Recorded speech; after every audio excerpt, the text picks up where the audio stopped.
하나의 열매를 바라시며 당신을 사랑받기 위해 496장 함께 찬송 드리면서 하나님께 나아가도록 하겠습니다.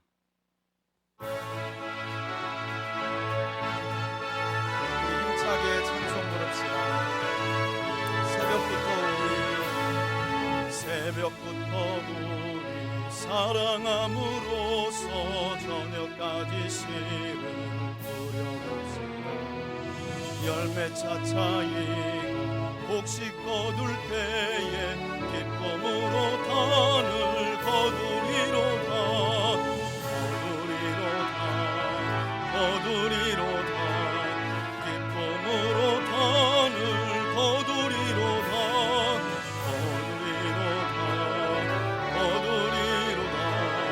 기쁨으로 단을 거두리로다. 비가 오는 것과 바람 부는 것을 겁을 내지 말고 부려봅시다. 일을 마쳐놓고 곡식 거둘 때에 기쁨으로 단을 거두리로다.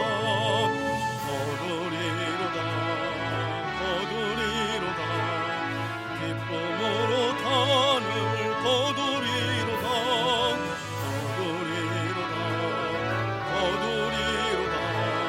기쁨으로 단을 거두리로다.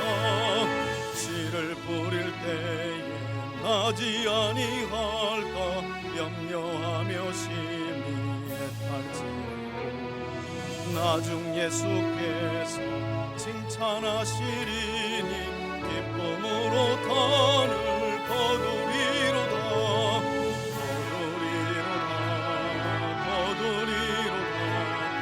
기쁨으로 단을 거두리로다.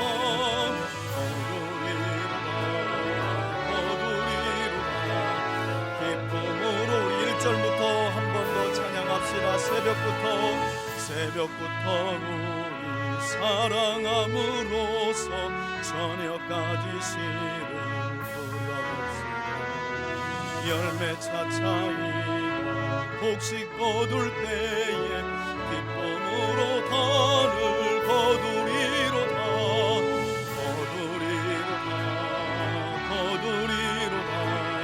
기쁨으로 단을 거두리로다.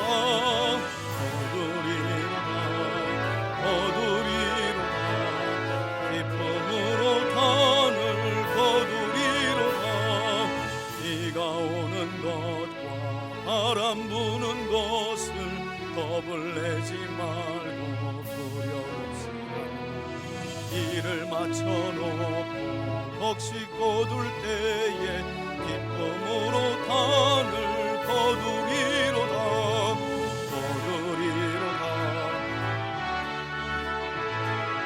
기쁨으로 단을 거두리로다.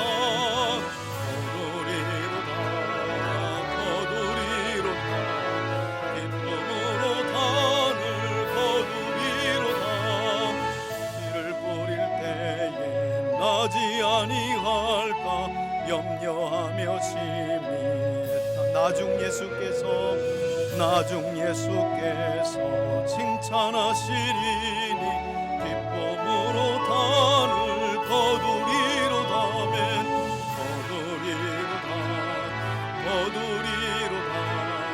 기쁨으로 단을 거두리로다.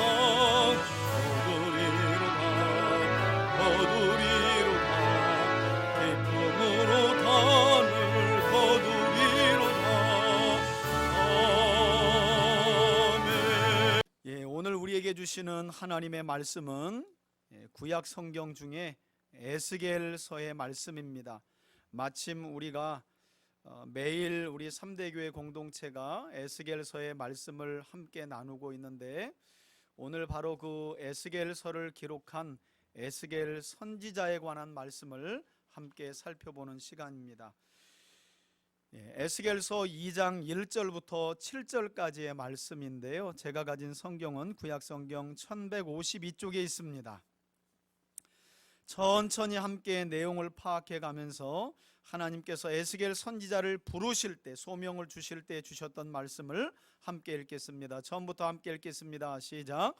그가 내게 이르시되 인자야 내 발로 일어서라, 내가 내게 말하리라 하시며, 그가 내게 말씀하실 때에 그 영이 내게 임하사 나를 일으켜 내 발로 세우시기로 내가 그 말씀하시는 자의 소리를 들으니, 내게 이르시되 인자야 내가 너를 이스라엘 자손 곧 패역한 백성 나를 배반하는 자에게 보내노라. 그들과 그 조상들이 내게 범죄하여 오늘까지 이르렀나니 이 자손은 얼굴이 뻔뻔하고 마음이 굳은 자니라. 내가 너를 그들에게 보내노니 너는 그들에게 이르기를 주 여호와의 말씀이 이러하시다 하라. 그들은 패역한 족속이라. 그들이 듣든지 아니 듣든지 그들 가운데 선지자가 있음을 알지니라. 인자야 너는 비록 가시와 찔레와 함께 있으며 전갈 가운데 거주할지라도 그들을 두려워하지 말고 그들의 말을 두려워하지 말지어다. 그들은 패역한 족속이라도 그 말을 두려워하지 말며 그 얼굴을 무서워하지 말지어다.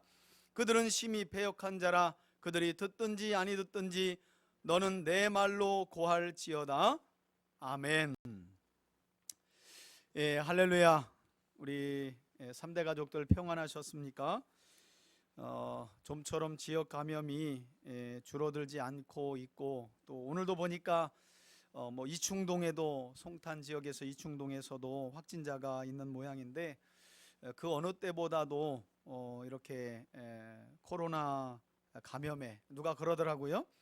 1년 동안 버텼는데 지금 조심하지 않아서 이제 백신이 내년 초가 되면 아마, 지금 영국은 맞고 있잖아요. 그래서 아마 올겨울에 코로나 걸린 사람들만큼 억울한 사람들이 있을까. 1년을 이렇게 버텼는데 그런 얘기도 나오더라고요. 그래서 뭐 다른 거 없어요.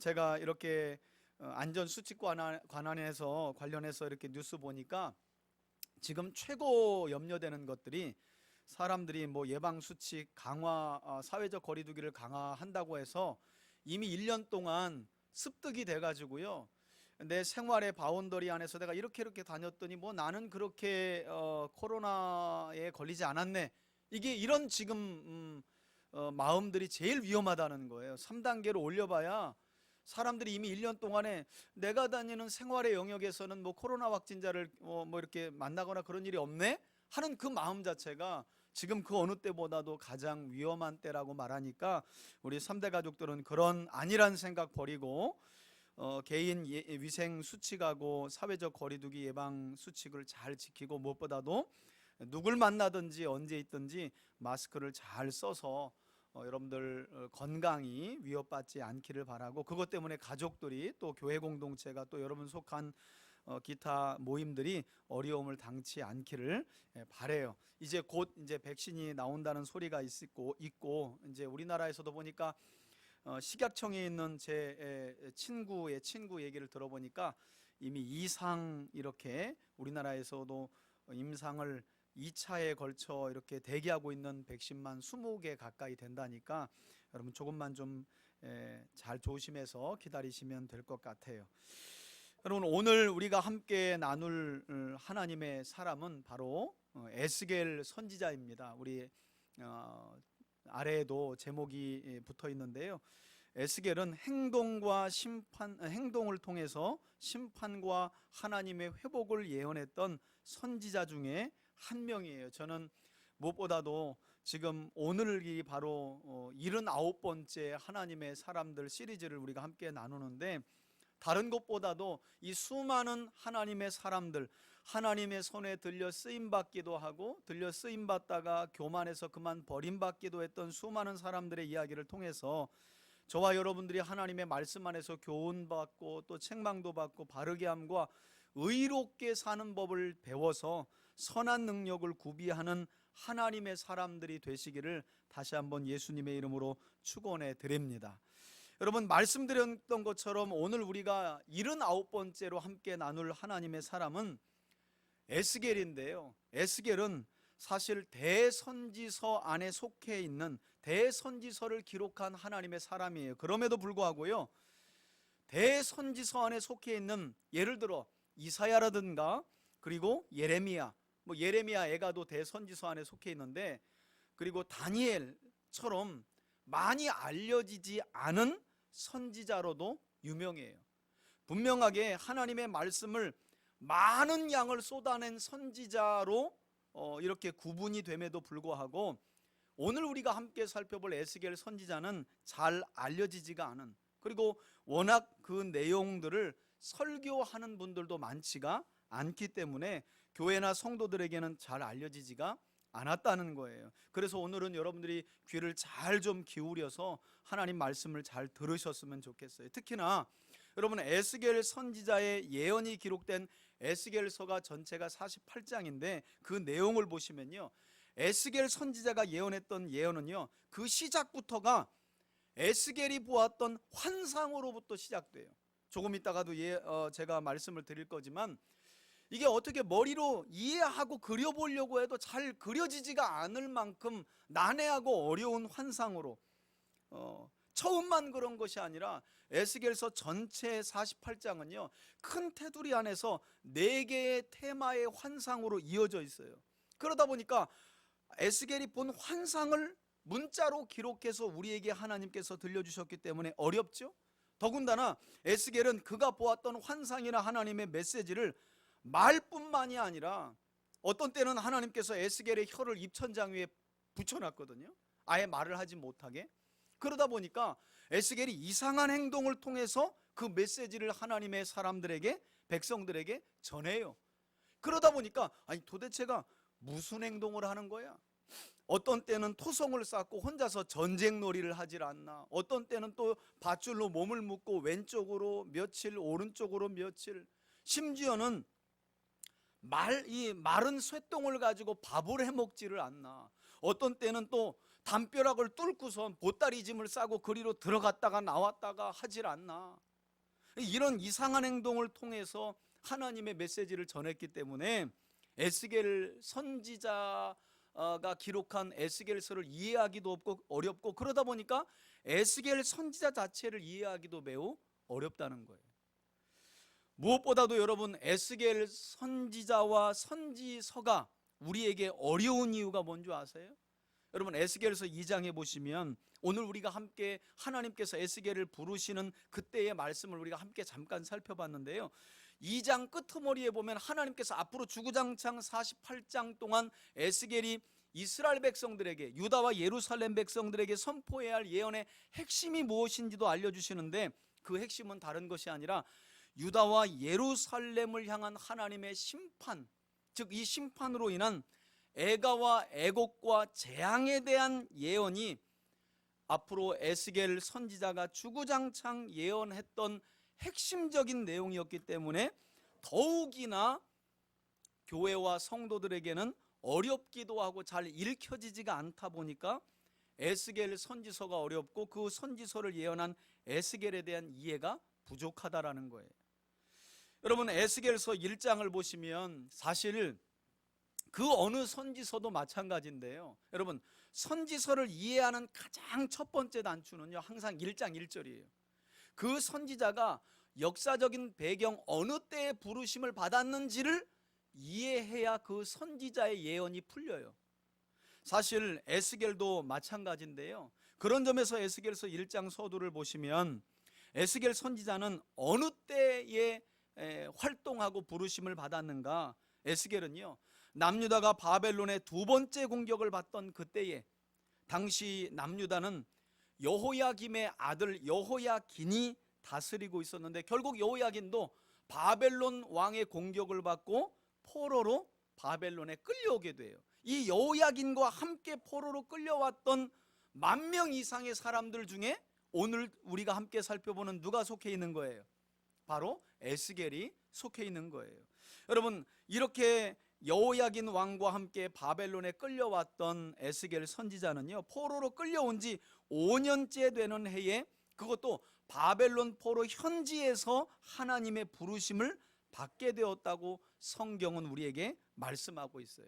한 가지 흥미로운 사실은 에스겔서 1장을 보시면 하나님께서는 여느 선지자들을 부르실 때와는 전혀 다르게 바벨론에 포로되어 끌려와 있는 에스겔 선지자를 부르실 때만큼은 여러분 에스겔서 1장을 한번 보셨나요? 아마 1장부터가 어려워서 에스겔서를 포기하신 분들도 많을 거예요. 도대체가 뭔가 위험 있고 영광스럽고 신기한 것들이 많이 나오는데 머릿속으로 그려지질 않아. 여러분 사실 선지서가 우리 손에 총 한 17편이 우리 손에 들려져 있는데요, 그 중에서 에스겔서는 하나님께서 하나님의 모습을 현현하시고 드러내시는데 거의 역대급으로 전무후무할 만큼 위험 있고 영광스러운 모습으로 하나님을 드러내세요. 그래서 말씀드린 것처럼 성경 전체에서 이렇게 영광스럽고 위험 있는 모습으로 하나님을 만나본 일이 없는 우리의 머리로는 뭐 눈이 돌아가지를 않나, 천사의 머리가 내 모양인데 하나님의 보좌를 바치고 있고 그 보좌 위에는 무지개 같은 빛이 빛나는데 그 보좌가 막 움직이고 도대체 우리 머리로 가히 상상할 수 없을 만큼 하나님은 에스겔에게 나타나셔서 그에게 하나님의 말씀을 주실 때 이처럼 위험 있고 영광스러운 모습을 나타내셨다는 거예요. 그래서 에스겔서 1장을 보시면요, 이런 말씀이 있어요. 그 어느 선지서에서도 하나님은요 누군가에게 특별히 임하고 라는 말을 붙이지 않아요. 여러분 유일하게 특별하게 하나님의 현인이 임했다라는 말은요 에스겔 선지서에만 붙여져 있어요. 자, 그런데 우리가 여기서 기억해야 할 것은 여러분 하나님께서 여느 선지자들을 부르실 때와는 다르게 바벨론의 포로로 끌려와 있는 에스겔 선지자를 부를 때 이처럼 가장 위험 있고 영광스러운 모습으로 하나님 자신을 나타내셨을 때에는, 특별히 임하셨을 때에는 그럴 만한 뭐가 있겠어요? 이유가 있지 않겠어요? 아니 선지자들이 여럿 있고 시대마다 사실은 에스겔 선지자 때보다 더 절박한 때에 하나님이 선지자를 세우신 때도 있는데 왜 에스겔에게 나타나실 때만 이처럼 특별하게 그 어느 때보다도 위험 있고 영광스러운 모습으로 하나님 자신을 드러내셨느냐는 거예요. 그 이유가 뭐였느냐? 여러분 바로 그 이유는요 바벨론 현지에 끌려왔던 이스라엘 백성들의 잘못된 신앙적인 정서 때문이었어요. 그럼 포로로 끌려오게 된 이스라엘 백성들의 잘못된 정서는 무엇이었느냐? 여러분 그들은 이미 2차례에 걸쳐서 바벨론의 공격을 받고 포로로 끌려왔기 때문에 바벨론의 포로로 끌려온 그들은 어떤 정서를 가지고 있었느냐? 첫째는요 하나님께서 주의 백성들인 자신들을 버리셨다고 생각했어요. 바벨론에 의해 유다가 2차례 공격받고 2차 공격을 받을 때 포로로 끌려온 그들의 마음에는 하나님이 우리를 버리셨기 때문에 우리가 이처럼 이방 나라의 공격을 받고 그 멀리 바벨론까지 끌려왔지, 하나님은 우리를 버리셨다, 이런 절망적인 생각을, 거의 자포자기하는 생각을 가지고 있었을 뿐만 아니라 둘째로 그들은 자신들이 바벨론의 포로로 끌려오게 된 이유가요 무엇보다도 자기들의 죄 때문이 아니라 자기 조상들이 저지른 죄값을 자신들이 대신 치루어서 그처럼 포로가 됐다고 생각하면서 하나님을 크게 원망했어요. 그래서 에스겔서에 보면 하나님께서 몇 군데 한 3번 정도 반복해서 하시는 말씀이 뭐냐?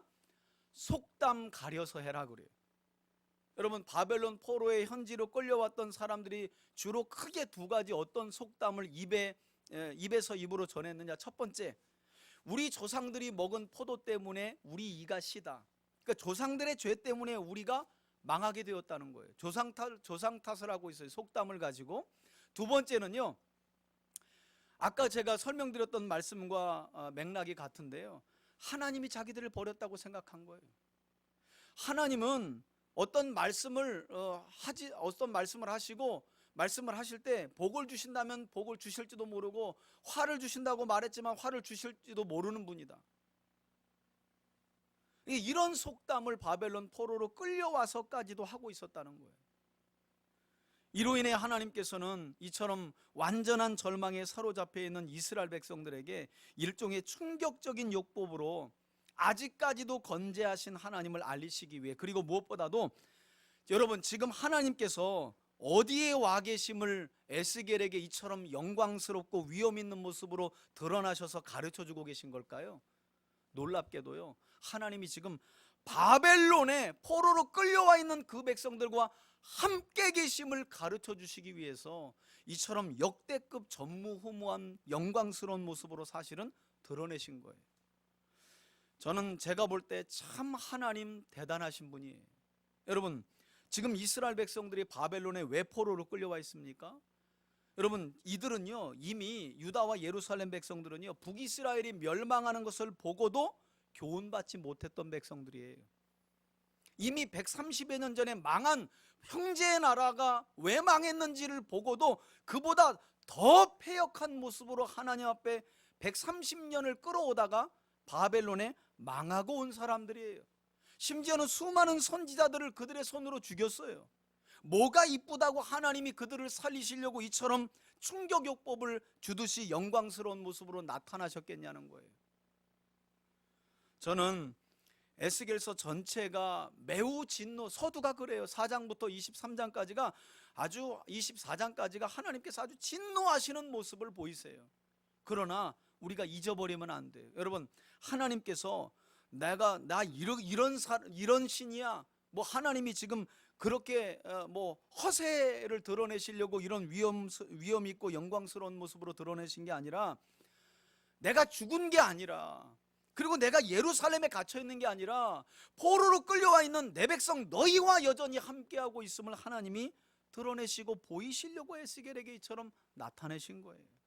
저는 그런 점에서 우리 3대 가족들이 삶을 살아가면서 어떤 절망적인 상황을 만나도 절대 쉽게 포기하지 않길 바라요. 여러분, 때때로 우리가 우리 자신을 보면서 포기하고 싶을 때가 있잖아요. 특히나 성격이 깐깐한 사람들은 자기 자신에 대해서 자존감이 너무 낮아요. 너무 엄격한 기준을 가지고 자기를 놓고 생각을 하다 보니까 뭐 이래도 마음에 안 들고 저래도 마음에 안 들어. 여러분, 그러면 안 된다는 거예요. 오늘 말씀을 보세요. 하나님은 이처럼 철저하게 자기들의 죄악으로 인해 망하고 바벨론의 포로로 끌려와 있는 백성들조차도 포기하지 않잖아요. 오히려 그들을 깨우시려고 역대급 전무후무한 영광스럽고 위험 있는 모습으로 그들에게 한마디로 말하면 나 여기 있다, 내가 너희와 함께 있다라는 사실을 에스겔을 통해 시작부터 알리고 있어요. 저는 그런 점에서 우리 인생에 완전한 절망이 찾아올 때가, 여러분 잊지 마세요. 정말 이래도 안 되고 저래도 안 되고 앞으로 가도 갈 수 없고 뒤로도 갈 수 없는 그 가장 절박한 순간이야말로 가장 위험 있고 영광스러운 하나님을 만날 기회라는 사실을 저와 여러분들이 믿을 수 있기를 주의 이름으로 축원해 드립니다. 하나님이 그때 나타나세요. 그게 누군가의 실수이든 아니면 나의 죄 때문이든 사방두루 막혀 도저히 아무것도 할 수 없는 절망적인 그 순간, 여러분 하나님을 기억해 보시라는 거예요. 사실은 에스겔에게 나타나신 하나님께서 그런 상황 중에 나타난 거예요. 아무런 가망성이 없는, 오죽하면 하나님께서 바벨론의 포로로 끌려와 있고 이미 2차에 걸쳐서 바벨론의 공격을 받고 3차에 걸쳐 멸망당할 유다와 예루살렘 백성들의 모습을 이미 죽은 지 오래된 마른 뼈에 비유하셨겠어요. 도무지 가망성이 없는 거예요. 이미 죽은 자와 같은 거예요. 여러분, 그럼에도 불구하고 하나님은 그들과 함께 하시고 여전히 그들과 함께 하시면서 그들에게 말씀을 주고 계시다는 사실을 우리가 꼭 기억하셨으면 좋겠어요. 하나님은 포기하지 않으신다는 거예요. 혹여라도 이 말씀을 듣고 계신 분들 중에 정말 절망적인 문제나 상황을 맞이하고 계신 분들이 있다면 기억하세요. 바로 에스겔이 가장 위험 있고 영광스러운 하나님을 볼 때는 그렇게 완전한 사망과 절망적인 상황이었다는 사실을 기억하세요. 오히려 하나님은 내가 여기 있다, 너와 함께 있다라고 가장 놀라운 모습으로 여러분들과 함께 하고 계시고 그런 여러분들을 깨우실 줄 믿습니다. 이게 하나님의 은혜예요. 여러분, 그러나 이와 같이 가장 위험 있고 영광스러운 모습으로 나타나신 하나님의 임재를 경험했던 에스겔의 사역은요, 에스겔 선지자의 사역은 그리 녹록지가 않았어요. 시작부터 에스겔은 전무후무한 선지자로서는 경험하기 어려운 환상을 경험하잖아요. 하나님의 임재를 도저히 상상할 수 없는 임재를 경험한 거예요. 그런데 정작 에스겔의 사역은 너무 어려웠어요. 힘들었어요. 그래서 2장과 3장의 말씀을 보시면 하나님께서는 거듭해서 에스겔 선지자에게 앞으로 그가 감당해야 할 선지 사역이 결코 쉽지 않음을 예언하시기 위해서요, 앞으로 주구장창 에스겔아, 네가 전할 예언의 말씀을 듣게 될 이스라엘 백성들의 영적인 상태는 어떤 줄 아니? 하고 2장과 3장에서 계속해서 반복되는 말씀이 뭔지 아세요? 그들은 어떤 백성이다? 패역한 백성이라는 말이 3-4번 이상 나와요. 패역한 백성이다, 배반하는 백성이다, 얼굴은 뻔뻔하고 마음과 이마가 굳을 대로 굳을 자들이다. 그리고 반복되는 말씀이 또 하나 뭐예요? 절대 너가 예언을 할지라도 뭐 한다? 안 듣는다, 안 듣는다. 그래서 하나님께서 계속해서 반복하신 말씀이 뭐예요? 그럴지라도 듣든지 듣지 않든지 어떻게 해요? 너는 하나님의 말씀을 어떻게? 전하라, 전하라.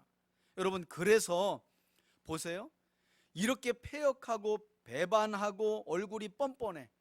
아니, 망해서 바벨론의 포로로 끌려와 있는데도 하나님은 죽었어. 이렇게 우리가 어려운 이유는 우리 조상들의 죄값을 우리가 치르고 있기 때문이야 라고 변명하고 자기들의 죄를 뉘우치지 않는 백성들에게, 여러분, 하나님의 예언자가 간들 그들이 그 말씀을 듣겠어요? 얼마나 뻔뻔한 자들이에요. 그래서 하나님은요, 에스겔을 더 뻔뻔하게 하세요. 여러분, 이 얼굴이 철판인 사람들에게 복음을 전할 때는 우리 얼굴이요, 오늘 그러잖아요. 3장에 보시면 하나님께서 에스겔의 얼굴을 금강석으로 만든다는 거예요. 우리 3장에 보시면 9절에 나와 있죠. 에스겔의 이마를 화석보다 굳은 뭐가 됐다고요? 금강석. 여러분, 어떤 성경은 이것을요 다이아몬드라고 해놨어요. 얼마나 포로로 끌려왔던 유다와 예루살렘 백성들의 마음과 이마가 단단했으면 뭔 말을 해도 안 들어먹는 거예요. 이런 사람들에게 하나님의 말씀을 전해야 했기 때문에 하나님은요, 에스겔의 마음과 심령을 더 단단한 금강석으로, 다이아몬드로 바꿔주셨다는 거예요. 강하게 하셨다는 거예요. 그래서 에스겔의 이름이요, 에츠케엘이라는 이름이요, 여호와께서 강하게 하셨다, 이런 의미를 가지고 있어요. 여러분, 저는 이렇게 생각합니다. 지금도 하나님께서는 에스겔처럼 하나님의 말씀을 따라 거룩한 삶을 살아가면서 힘써 하나님의 말씀과 복음을 세상에 전하는 자들을 이처럼 강하게 붙들고 계시다고 믿습니다. 에스겔뿐만 아니라 정말 힘든 시대에 말씀을 전해도 안 들을 만한 어려운 시대에 복음을 증거하고 복음을 전하는 사람들을 하나님은 어떻게 붙들고 계시다고요? 강하게. 심지어는 어떤 상황까지 하나님이 붙들고 계시느냐? 다니엘서 3장 기억나시나요? 바벨론의 포로로 끌려간 다니엘과 세 친구, 특별히 이 세 친구가 왕의 명령을 거절하고 평소보다 7번의 뜨거운 풀무불에 들어가기를 주저하지 않잖아요. 그리 아니하실지라도. 여러분, 놀라운 사실은 왕에게 굽혀 왕의 신상 앞에 절하지 않는 이유로 평소보다 7배나 뜨거운 풀무불 속에 이 세 친구가 던져지게 되는데, 그때 성경은 뭐라고 기록하고 있느냐? 이들의 머리털 하나 뭐하지 않았다? 그을리지 않은 거예요. 하나님은 이처럼 올곧게 하나님의 말씀을 붙들고 하나님의 말씀에 순종하며 살아가는 신실한 하나님의 사람들을 강한 그분의 손으로 붙들고 계신 줄 믿습니다. 어디에서라도, 평소보다 7배나 뜨거운 풀무불 속에서라도. 여러분, 우리가 흔히 그런 말 하잖아요. 내 삶이 지옥이야, 지옥. 여러분, 그 지옥에서라도 하나님은 신실하게 하나님의 말씀을 순종하며 살아가는 사람들을 에스겔을 붙든 것처럼 강하게 붙들고 계신 줄 믿습니다. 저와 여러분들을 그렇게 붙들고 계신 거예요. 우리가 이 사실을 믿고 믿음 안에서 살아가는 거예요. 여러분, 이렇게 에스겔 선지자는 시작부터 놀라운 환상의 소명을 받고 사역을 시작하는데요, 말씀드린 것처럼 4장부터 에스겔서 24장까지는요 무려 21장에 걸쳐서 유다와 예루살렘을 향한 하나님의 심판을 쏟아놔요. 때로는 말씀으로, 때로는 이상한 행동으로 하나님의 뜻을 보여주는데, 심지어는 어떤 행동으로 하나님의 뜻을 보이기까지 하느냐. 참 이 부분은 에스겔이 순종하기 어려웠을 것 같은데, 여러분 에스겔서 24장을 보니까요, 한날은 하나님께서 말해도 안 듣고 이상한 행동을 해도 안 들으니까 심지어는 에스겔에게 이렇게까지 명령을 내리세요. 에스겔아, 내가 오늘은 사랑하는 내 아내를 좀 데려가려고 한다. 이 땅에서 데려간다는 거예요. 그런데 하나님께서 대뜸 에스겔에게 하시는 말씀이, 그때 초상을 치르게 될 거잖아요. 절대 사랑하는 아내를 위해 눈물 한 방울 흘리면 안 된다는 거예요. 그것이 하나의 징조가 되도록, 하나님이 지금 범죄한 이스라엘 백성들을 향해, 아니 바벨론의 포로로 끌려와 있음에도 불구하고 전혀 회개할 줄 모르는 그 백성을 향해 얼마나 진노하고 계신지를 그처럼 눈물 한 방울 흘리지 않는 에스겔의 모습을 통해 보여주라는 거예요. 여러분, 하나님의 말씀도 말씀이지만 에스겔의 심정이 얼마나 좀 절망적이었겠어요. 사랑하는 아내를 준비도 없이 잃은 것도 정말 슬픈 일인데, 그 사랑하는 이를 잃고도 눈물 한 방울 흘릴 수 없는 거예요. 아마 제가 볼 때는 그냥 혀를 깨물고 있느냐고, 입을 이렇게 악하고 있느냐고, 얼마나 힘들었을까. 여러분, 그런데 에스겔서를 보시면요, 에스겔이 사랑하는 아내를 잃었을 때보다 에스겔 개인에게는 더 힘든 고통도 있었어요.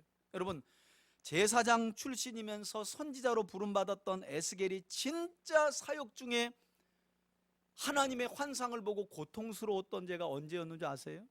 그때는 에스겔서 10장에 보니까요, 충격적이죠. 하나님의 영광이 예루살렘 성전을 나와 문지방에, 그리고 동쪽 문에, 그리고 맞은편 산으로 떠나가시는 것을 누가 봐요? 에스겔이. 여러분, 사무엘서에 보면, 사무엘서 보면 엘리의 며느리가 자식을 낳을 때, 자식을 낳으면서 이가봇, 하나님의 영광이 이스라엘을 떠났다, 이런 말을 하거든요. 그때 이후로요 처음 나오는 말이에요. 그러나 충격적인 말이죠. 제사장 출신, 여러분 제사장이라는 건 성전에서 봉사하는 사람 아니에요?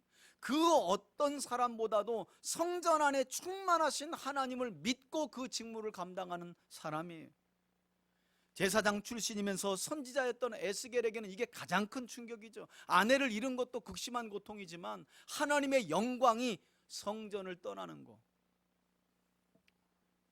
안타까운 사실은 이때 동시대의 에스겔 선지자와 같이 유다와 예루살렘 현지에서 하나님의 말씀을 전했던 예레미야서를 보니까요, 지금 바벨론 포로 현지에서 예루살렘을 상황을 목격했던 에스겔은 하나님의 영광이 성전 문지방을 나와서 떠나가시는 예언을 하고 있음에도 불구하고 예레미야서에 보니까 그 당시 유다와 예루살렘에 있었던 백성들은 뭘 하고 있었느냐, 거짓 선지자들의 예언에 선동돼 가지고요, 성전에서 여호와의 성전이라, 여호와의 성전이라, 여호와의 성전이라, 하나님이 여기 있다는 거예요. 하나님 지금 뭐 하고 계신데? 예루살렘을 떠나고 계신데. 너무나 안타까운 모습이죠. 이것은 참된 신앙이라고 볼 수가 없어요. 맹신입니다. 맹신. 이런 어리석은 모습을 하고 있었다고 예레미야 선지자는 예언하고 있어요. 동상이몽이죠. 동상이몽. 여러분, 이뿐만이 아닙니다. 에스겔서 8장을 보니까 에스겔 선지자는 하나님께서 에스겔 자신의 영을 순식간에 들어 올려서 에스겔이 예언할 당시 예루살렘의 상황, 더 나아가서는 예루살렘 성전 안의 상황도 여실히 가감없이 보여주시는데요, 한마디로 말하면 에스겔이 봤던 예루살렘의, 그리고 예루살렘 성전 안에서 일어났던 모습은 영적으로 막장 드라마의 종결편과 같아요. 왜냐하면 그들은 제가 말씀드린 것처럼 이미 2차례나 하나님의 선지자들의 예언처럼 바벨론의 공격을 받고 포로로 끌려갔음에도 불구하고 전혀 정신을 차리지 못하고요, 성전 안에는 여전히 질투의 우상이 세워져 있질 않나, 그런가 하면 성전 사방 벽들에는 각양각색의 곤충과 짐승들의 그림이 그려져 있질 않나, 백성들을 일깨워야 할 70인의 장로들은 그 성벽에 그려진 짐승들과 곤충들을 향해 기도하고 있질 않나, 심지어 여인들은 그때까지도요 장작을 모아가지고 밀가루를 반죽해가지고 태양신에게 앞으로 바벨론이 쳐들어오지 않기를 간절히 울며 기도하고 있었다는 거예요.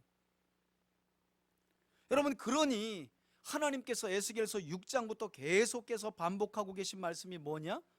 그 옛날 애굽에서 이스라엘 백성들을 모세를 통해 건질 때는 10개의 재앙을 통해 이제 바로와 이집트 백성들이 이 재앙을 통해 내가 여호와인 줄 알고 너희를 내보내 줄 거야 라고 하셨던 그 말씀을요, 이제 에스겔서 6장부터는 이스라엘 백성들에게 하고 계세요.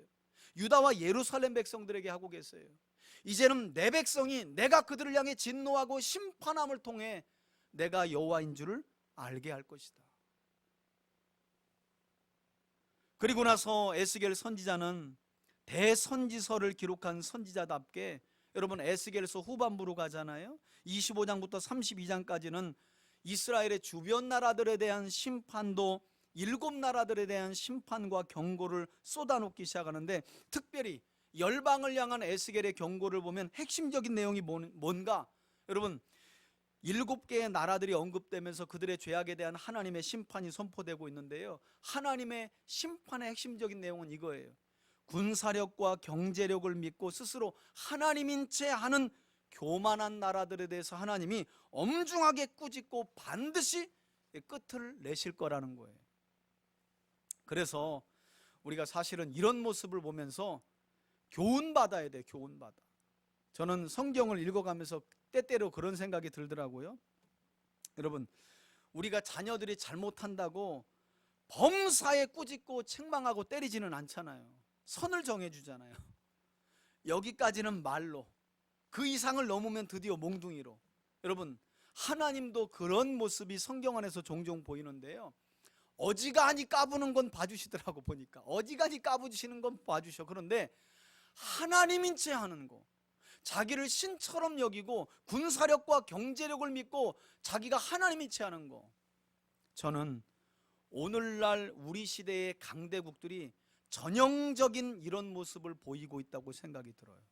여러분 생각해 보세요. 미국이 지금 이런 행포를 벌이고 있지 않나요?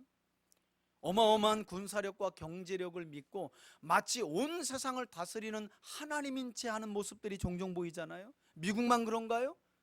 그것을 시기하고 질투하는 중국은 어떤가요? 경제대국을 꿈꾸고 지금 온갖 노력으로 군사적 무기를 개발해가지고 군사력을 키워서 미국만 하나님인 채 아니야, 우리 중국도 하나님이다, 이런 모습으로 지금 중국뿐만 아니라 강대국들이 이런 모습을 보이고 있거든요. 저는 조심해야 된다고 생각이 들어요. 하나님께서 어느 선을 정하셨거든요. 그러나 하나님이 못 참으시는 죄악이 있어요. 그것이 나라이든 개인이든 스스로 하나님인 채 하는 거, 그것이 경제력이든 군사력이든 그것을 믿고 하나님인 채 하는 거. 여러분, 이것은 나라에게만 주시는 말씀이 아니에요. 우리 개인적으로도 조심해야 될 부분입니다. 똑똑하신 분들은 자기가 마치 하나님처럼 된 것인 양 교만하게 행동할 수 있는데 하나님이 가만두시지 않는다는 거예요. 그건 누가 됐든지 마찬가지예요. 그래서 제 말은 그 범위 안에서 까불라는 거예요. 교만하더라도 거기까지 전까지만 교만해도 하나님이 그냥 두셔요. 이쁘게 봐주실 때도 있어요. 저는 그런 점에서 스스로 우리가 우리 삶에 하나님인 채 할 만한 환경이 우리 안에는 없었으면 좋겠어요. 그런 것들은 오히려 복이 아니라 우리 삶에 뭐가 되기 쉬워요? 화가 되기 쉬워요. 여러분 잘 돌아보세요. 많이 갖추어지고 많이 쌓아놨다고 하나님이 채 하는 게 아니에요. 내가 원했던 양보다 늘 많고 남으면 그것 때문에 스스로 자신을 하나님인 채 하며 착각하고 사는 사람들이 많아요. 그때 넘어진다는 거예요. 자, 이렇게 에스겔 선지자는 이스라엘의 주변 국가들에 대한 심판을 선언하고요, 이제 마지막 단락인 33장에서 마지막까지는 우리가 요즘에 이 본문을 묵상하고 있는데 심판 이후에 있게 될 이스라엘의 완전한 회복에 대해서도 에스겔은 선포하고 있어요. 특별히 에스겔 선지자는 이 후반부에 기록된 이스라엘의 완전한 회복에 대해서 예언하면서 뭐라고 예언하느냐, 그때가 되면 조금 전에 제가 말씀드렸죠, 마른 뼈와도 같은 이스라엘 백성들이 하나님께서 선포하시는 말씀을 듣고 이미 죽은 지 오래된 마른 뼈와 같은 그들의 뼈에 살갗이 돋고 피부가 돋으며 가죽이 돋고 힘줄이 돋고 마침내 생기가 그들에게로 들어와서, 여러분 죽었던 그들이 뭘로 새롭게 세워진다 그래요? 여호와의 군대로. 우리 지난주에도 배웠잖아요. 여호와의 군대로. 그래서 하나님은 하나님의 영광을 드러내시겠다고 말씀하시고요. 그리고 끝날에 하나님을 대적했던 무리들을 일거에 물리치셔서 온 땅에 하나님의 영광을 드러내실 것이라고. 그리고 마침내 하나님은 하나님의 백성들이 세운 성전으로 다시 돌아가 그들과 영원히 함께 거할 것이라는 예언으로 에스겔 선지자는 그의 예언을 마치고 있어요. 그래서 에스겔에서 마지막 48장에 보면 무엇로 에스겔의 예언이 맞춰지고 있느냐 한번 따라합시다. 여호와 삼마. 여러분, 여호와 삼마라는 말은요 여호와께서 어떻게 거기 계시다. 여러분, 에스겔서가 너무 단순하지 않아요? 죄 가운데 타락하고 범죄한 유다와 예루살렘 백성들, 그래서 하나님은 심지어 어디를 떠나세요? 성전을 떠나시죠. 이렇게 예언이 시작되지만 에스겔의 예언의 마지막은 그 떠나셨던 하나님이 어떻게 다시 돌아오셔서 여호와 삼마, 마침내 자기 백성과 어떻게 함께 계신다는 거예요. 제가 성경 강좌할 때 종종 여러분께 드리는 말씀인데요, 여러분, 성경에 기록된 말씀의 양이 많아서 그렇지 하나님의 소원한다면 너무 단순해요. 하나님은요 택하신 그 백성에게 하나님이 되시는 것이고요, 그들을 자기 백성 삼으셔서 그들과 영원히 어떻게 함께 하시는 것이 우리 아버지 하나님의 소원인 줄 믿습니다. 그러므로 저는 우리 3대 가족 모두가 오늘 에스겔 선지자와 같이 생명과도 같은 주의 말씀을 붙잡고 삶 속에 순종하며 살아감에 있어서 무엇보다도 위로부터 하나님께서 부어주시는 하늘의 능력으로, 말씀의 능력, 성령의 능력으로 강해지기를 바라고요. 여러분, 그렇지 않으면 이 시대에 못 살아가요. 환경적으로 그다지 신앙생활하는 게 어렵지 않게 느껴질 수 있지만 영적으로는요 에스겔 시대보다 지금이 더욱 신앙생활하기가 어려워요. 진짜 신앙을 유지하려면. 그런 점에서 저는 하나님께서 그런 에스겔을 강하게 해주심과 같이 여러분들을 붙들고 강하게 해주심을 믿는 여러분들이 되기를 바라고, 이것뿐만 아니라 하나님께서 이스라엘을 심판하시기 위해 징계하신 이유에 대해서도 그들을 멸망시키거나 죽이시려는 목적이 아니라, 우리 히브리서 12장에도 있잖아요, 하나님이 자기 백성을 징계하시는 이유는 그들을 사랑하시기 때문에. 그래서 그들이 마침내 죄를 깨닫고 돌아와 하나님 안에서의 거룩한 성품에 참여하는 자가 되도록 하시기 위해서 하나님은 때때로 자기 백성들의 죄악을 거저두지 아니하시고 심판하시고 징계하신다는 거예요. 저는 그런 하나님의 징계도 여러분들이 믿음으로 좀 잘 받아들였으면 좋겠어요. 그래서 만일 혹여라도 지금 이 시대를 지나가면서 근래에 여러분들 삶에 이건 하나님의 징계가 아닌가라고 느껴지는 부분들이 있다면 그것조차도 그저 지나지 마시고 오늘 이 말씀을 기억하면서 여러분 스스로 잘 돌아보고 회개하고 돌이켜서 하나님께 나아가 회복해 하시는 하나님의 은혜를 충만하게 누리실 뿐만 아니라, 여러분, 하나님이 왜 징계하시고 심판하신다고요? 회복해 하시려고. 회복해 하시면 어떤 모습으로 그려진다고요? 에스겔에 보니까 하나님이 우리에게로 어떻게 돌아오셔서 우리와 함께 어떻게 영원히 함께 하시는 거예요. 여호와 뭐예요? 삼마. 오늘도 이 시간 예배하는 우리를 향한 하나님의 소원은 딱 한 가지예요. 주의 말씀을 따라 살아가는 우리와 영원히 함께 거주하시는 것, 여호와 삼마. 그런 하나님의 소원을 마음에 담고 믿음 안에서 살아가는 우리 3대 가족들이 되시길, 그래서 함께 하시는 하나님의 영광을 여러분들 삶 속에 충만하게 드러내는 우리 모두가 되시길 예수님의 이름으로 축원해 드립니다. 아멘.